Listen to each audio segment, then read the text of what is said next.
नमस्कार पुणेकर. पुणे महानगरपालिका पुण्याच्याच लोकांची लायकी काढते. 1 मिनिट थांबा, सगळं सांगतो. तुम्हाला तर माहितीच असेल की आता सध्याच्या टायमिंगला सायकल मॅरेथॉन चालू होती. तुमच्यातले किती लोक बघायला पण गेले असतील. परवा दिवशी तीच सायकल मॅरेथॉन पुण्यामध्ये येऊन संपणार होती. त्यासाठी पुणे महानगरपालिकेने मस्त तयारी केली होती. सगळा कचरा बिचरा हिरव्या कापडांखाली झाकून टाकला होता.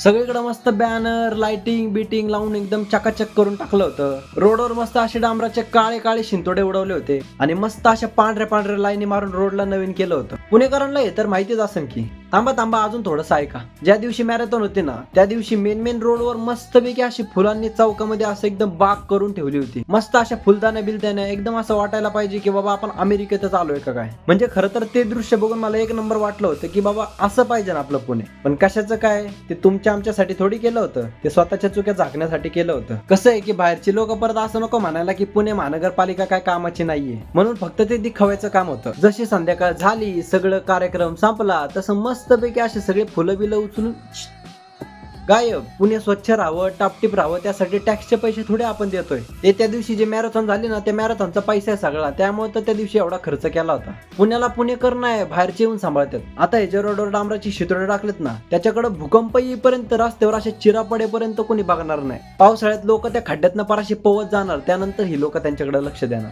बघा पुणेकर, एकदा विचार करा, तुमच्या टॅक्सचा पैसा नेमका जातोय कुठं. तुम्ही निवडून देता, तुम्ही टॅक्सचे पैसे भरता आणि उद्या तुमच्याच दारात गटराचं पाणी येतंय. कधी या महानगरपालिकेने पुणेकरांसाठी असे गमले लावताना बघितलंय का? अहो कसं बघणार, ते आपल्याला किरकोळ समजतात. आपल्या इथल्या रोडवर फक्त डांबर त्याच दिवशी पडतं ज्या दिवशी कुठला तरी नेता इथं भाषण करायला येणार असेल. पुणेकरांनो, जागे व्हा आणि हा व्हिडिओ बाकीच्यांना शेअर करून त्यांना पण जाग करा आणि मला फॉलो आणि सबस्क्राईब करा, कारण आपल्याला दिवाळी साजरा करायची आहे.